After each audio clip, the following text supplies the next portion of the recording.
All right. I'm in my kitchen. I'm in charge of dishes here in my kitchen. That's my responsibility. I'm not doing a great job with my responsibility. Yeah. I mean, this is ridiculous when I'm in charge. This is what happens. Just absolute mayhem. But I've been having a lot of fun with this Zoom freeze stuff and the Zoom stuff. If anyone's following me on Instagram stories, I got this whole thing working with the Zoom thing. So I want to call somebody in right now and see if I am on Zoom freeze. So is there a way that I can invite somebody in, or they have to be watching me to do that? I don't know. Like, if I called Lewis House, Sanjay Gupta, Lewis, whoever, can they pick up? Or do I have to, do you have to be watching me and then I could do it? I don't know. Let me see. Let me see if I can figure this out. Let me see if I can invite somebody in and in the Zoom stuff, because I will get them. Like, when I was little, I used to make phony phone calls and you would call people up. When I had this idea, I had a lot of bad ideas as an entrepreneur. This is like the worst one. You guys remember the Jerky Boys? The Jerky Boys used to call people up and make phony phone calls. I had this whole idea for a business that was reverse Jerky Boys. I took ads out in the newspaper, and one of them was I opened up a fake tattoo parlor, and I had an ad out for an experimental ink that would turn your whole body fluorescent at night. And I needed 25 people to come in for this is what I was doing. This is what I was doing when I was starting out in business. This is insane. So I took out this ad in the newspaper, and I was like, I have a new tattoo. It was like Joe's Tattoo Parlor in downtown Greenwich Village in New York. And I said, we have this experimental dye. If you get a tattoo, it'll make your whole body turn fluorescent, like purple, at nighttime. I need 25 volunteers. And then I took out a phone number that I opened up, and I would take people's calls and I would record it. And they would ask me the craziest thing, and I would say the craziest things, man. It was crazy. And then I was going to put out, and I had all these ads going for all kinds of stuff. Piercings. I had a butcher shop, all fake. And then people would call with these ridiculous things, and I would record it. And I was going to put out this long CD of reverse Jerky Boy stuff. And it was hilarious. And I had all of these, I recorded them all. And then the studio I recorded at got sold. Actually, the lady wasn't even a studio. It was downtown, this woman's apartment. Anyway, she passed away, and I never got the tapes back. So maybe I'll do that again. If all else fails, I'm going to re-record this and put out this thing. But I'm having so much fun. Do I get comments here? Oh, I am getting comments. I'm so challenged when it comes to technology, man, that I want to do that with this. So I want to call someone. Is there a way? I don't know why I'm not scrolling here. Is there any way that I could call somebody into this that's not watching me now, so then I could fuck with them? B. Grodin. Yes, you get Alex, how do I call someone in so I can Zoom freeze them live and mess with them? Is there a way to do that? Let's see. All right. Oh, here we go.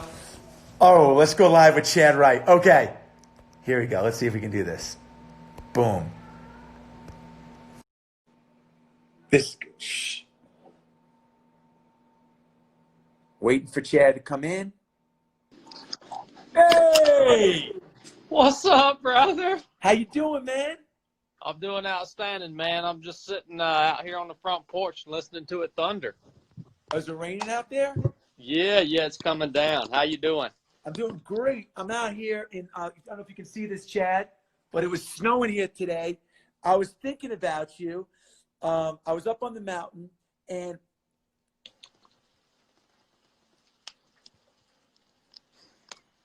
I got my phone back, and right in the middle of it, I was scared. And through the woods. And is your connection okay? Hey, dude. Hey, dude. Yeah. How you doing, Chad? I was thinking about you before, man. Yo, is that outrageous? Yo, that's outrageous. You just got me so good, brother, and I knew exactly what this was all about, but it still worked. I don't even freaking understand how it still worked. Listen. Zoom black screen.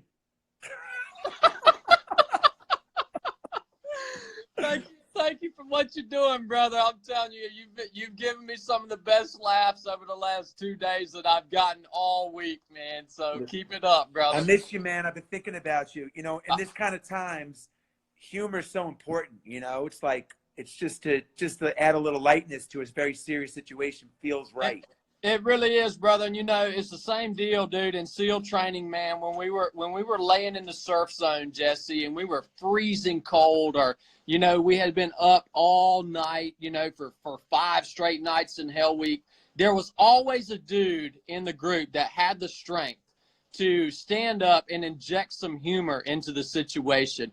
And let me tell you what, brother, it would change the whole dynamic of the entire situation. And no matter what the adversity was, we were always the most thankful for that one individual that had the courage to inject some humor into that situation, man.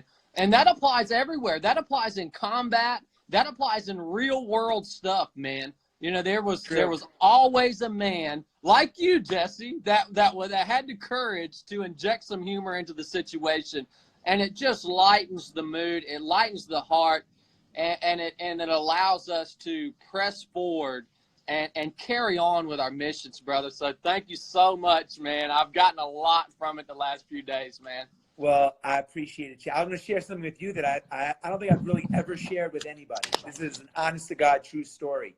When I started out in business, I used to go to meetings, right? And like I sold a company early on to a big public company. I was young. I was 27 years old.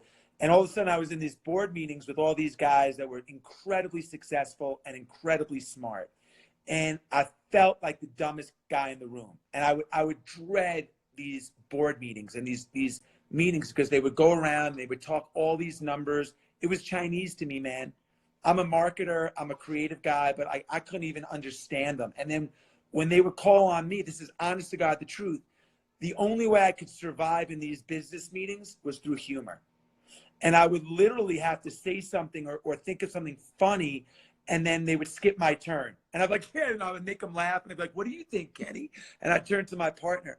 And it became like something that I had to, I would use to break the ice in these business meetings.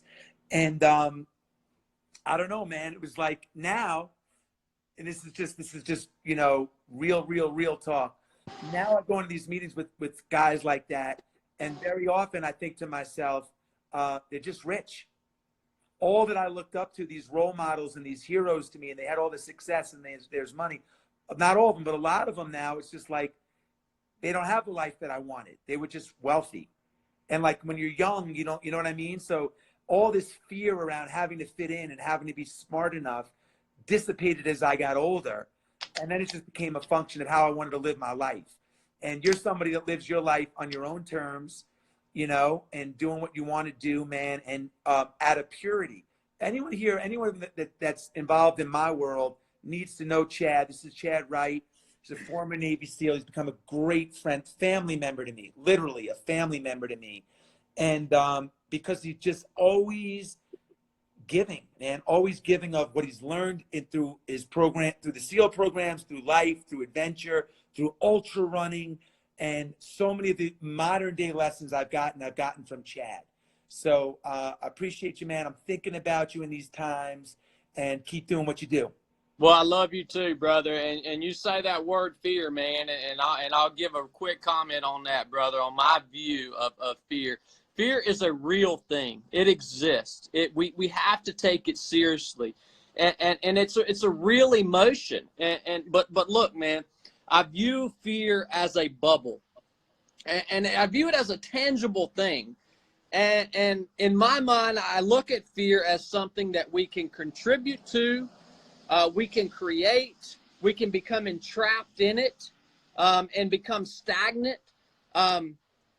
Just like that bubble, it's a tangible thing, but we can also choose to crush it beneath our feet.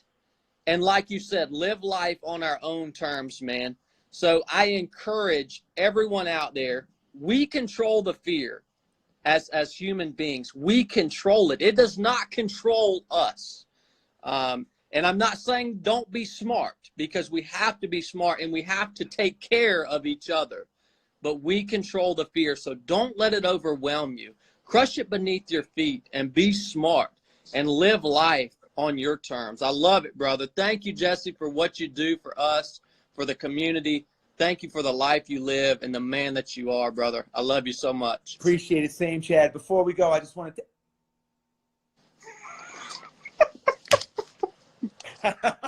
Bro, you're killing me, man.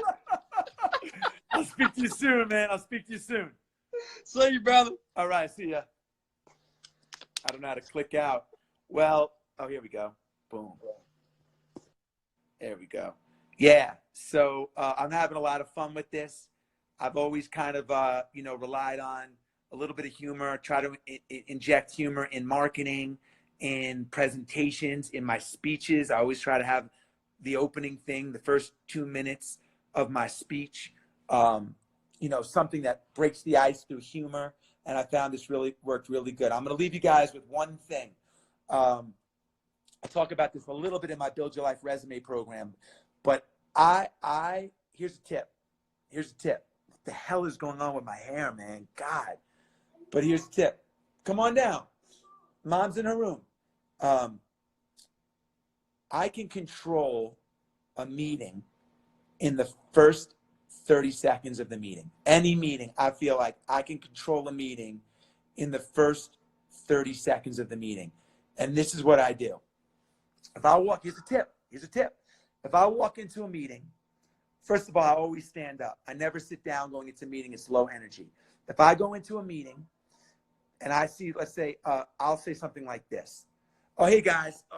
Thank you. So looking forward to it. Before we decide, I want you guys to know my parents were here the other night. My parents are elderly, and, I'm taking care of my parents. They're older. They've been staying at my house, and I had to get my dad ready for bed. And I ended up sitting in bed with them for about an hour. We had a really late night. And, I was a little tired, but I perked up immediately, whatever I want to say. In that 30 seconds, I've already said to the people, the meeting hasn't even started. I've already said that I'm a family man, that my priorities are important to me. I take care of my parents. I've said so much about me without saying anything about the meeting. I've already taken control of the meeting. We haven't even started the meeting. These little business hacks are things that I want to share with everybody. I'm going to do that. I'm going to come out here and Zoom froze you. Ha! Have a good night, everybody. Zoom freeze me if you want. I'll repost it. I'm high energy right now, trying to have a good time. And I'll speak to everybody soon. Thank you, Chad, for joining me tonight. Take care, guys. And remember this one important thing.